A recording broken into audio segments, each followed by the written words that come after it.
Mr. Graves, thank you for accepting the Council's invitation.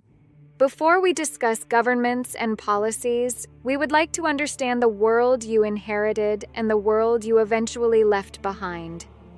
Thank you, Aurora. I have spent most of my life serving my nation. Whether people agreed with my decisions or not, I always believed I was acting in what I thought was the country's best interest. That's politician language for half the people hated me and the other half blamed me for things I didn't even do. You would be surprised how accurate that description actually is. Let's start simple. When you were young, what feels most different compared to today? People spent more time with each other. Families sat together. Neighbors knew one another. Communities existed in a way that feels much rarer today. Would you say society became more connected through technology or more isolated? Technologically connected, certainly. Emotionally connected, I am not so sure. Translation.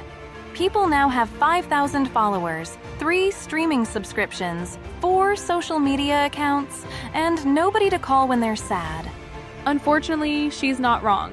Do you believe modern technology improved people's lives overall? Without question. Medical advances, communication, education, and access to information have transformed humanity. The challenge is not technology itself. The challenge is how we use it. And who controls it? That is also a fair question. Power has always sought new tools. Technology merely became the newest throne. Meanwhile, half the planet is arguing with strangers about pineapple on pizza while algorithms quietly study their behavior. The attention economy became more powerful than many people realize. Do governments understand social media, or are they just pretending to understand it? Many leaders grew up in a different world.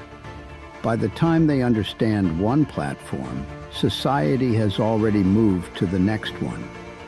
Would you say governments are reacting to change rather than leading it? More often than most citizens would like to admit. What concerns you most about younger generations? Not intelligence. Young people are incredibly intelligent.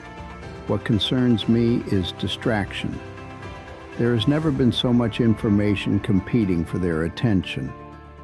The average attention span now lasts about as long as a microwave beep. I feel personally attacked. Distraction is not always accidental. Sometimes it is profitable. That is true. Entire industries now compete for human attention. Attention is the currency of modern civilization. Do you believe nations are stronger today than they were 20 years ago? Militarily and technologically, perhaps. Socially and culturally, I believe many nations are struggling to find their identity. Because of globalization? Partly. The world became smaller. That created opportunities, but also confusion about traditions, values, and national purpose. Everybody wants diversity until nobody remembers what they're supposed to be. That's actually deeper than I expected from you. Write it down. It might be my only intelligent comment this week. During your years in office, what was the hardest decision a leader must make? Choosing between two imperfect outcomes. The public often believes leaders choose between right and wrong. In reality, many decisions involve choosing the least harmful option. And yet, history usually remembers only the result. Exactly. Do citizens understand how much information governments actually possess? No. Most people see only a fraction of what leaders see. That's either comforting or terrifying. Depending on the government, perhaps both. An honest answer. Continue. Mr. Graves, throughout your career, were there documents or reports that ordinary citizens would never be allowed to access? Every government maintains classified information. Some of it protects lives. Some protects national security. Some protects ongoing operations.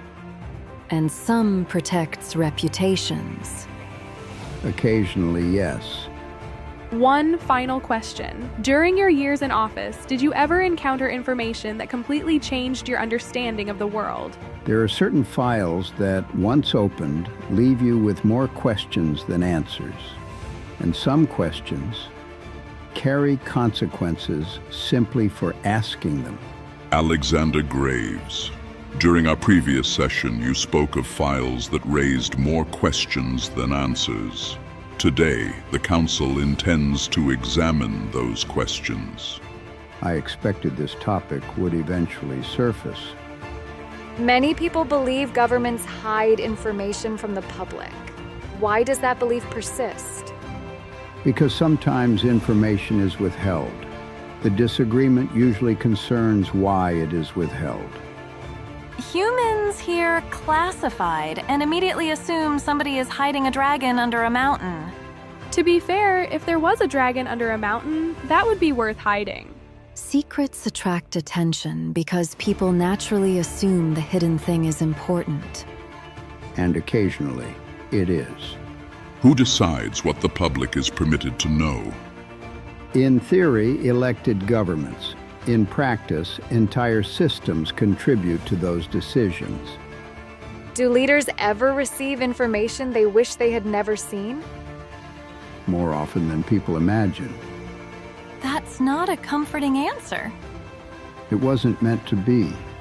What was the strangest report you ever read? I cannot discuss specific reports.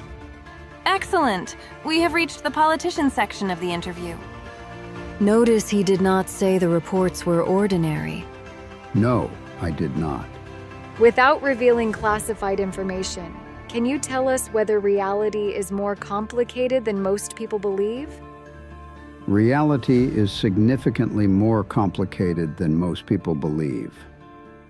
Explain, Mr. Alexander Graves. Citizens often imagine governments operate with certainty. Most decisions are made with incomplete information and imperfect choices. So even leaders are guessing sometimes? Far more often than the public would find comfortable. That explains a lot. Do governments fear public panic? Every responsible government considers public reaction when releasing sensitive information. Because information changes behavior. Exactly. Have there ever been discoveries so unusual that experts couldn't immediately explain them? There have been occasions where experts disagreed strongly about what they were observing. That sounds suspiciously specific. I've learned that uncertainty is more common than certainty. And yet the public expects certainty. They do. Do leaders become isolated from ordinary people over time? Some do. The best leaders spend their careers fighting that tendency. Power creates distance. It can. Would you agree that secrecy becomes dangerous when it exists only to protect institutions rather than citizens? Yes. There is a difference between protecting people and protecting embarrassment. And history contains examples of both. Unfortunately, it does. Look at that. We finally got a politician to admit something. One final question. Did you ever encounter a file that people would refuse to believe if it became public? Yes. And what was in it? The contents are less important than the fact that the file existed at all. The Council will continue this matter. Alexander Graves, your testimony is not yet complete. This is your final hearing before the Dragon Council. We have discussed society, leadership, power, secrecy, and responsibility. Today we seek understanding. Then I will answer as honestly as I can. After everything you witnessed during your years in office, what is the biggest misconception citizens have about government? That governments are giant machines operating with perfect knowledge and complete control. They are not. They are collections of imperfect people making difficult decisions. So the giant mysterious machine is actually just humans trying not to break things? That is closer to reality than many would like to admit. Then what is the biggest misconception governments have about citizens? That people only care about outcomes. Most people also care about honesty, fairness, and being heard. Trust is often more valuable than success. Yes.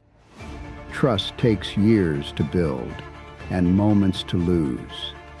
Are leaders more powerful today than they were in the past? In some ways, less powerful. Information moves so quickly now that leaders spend much of their time reacting rather than leading. So the internet became the world's loudest advisor. And unlike advisors, it never sleeps. Did technology make governing easier or harder? Both. Leaders have access to more information than ever before. The problem is separating truth from noise. That sounds difficult even for ordinary people. Yes, it is. What would surprise citizens most if they could see how major decisions are actually made? How often leaders are forced to choose between multiple imperfect options rather than obvious right and wrong answers. Humans really dislike hearing that life is complicated. And yet complexity remains stubbornly present.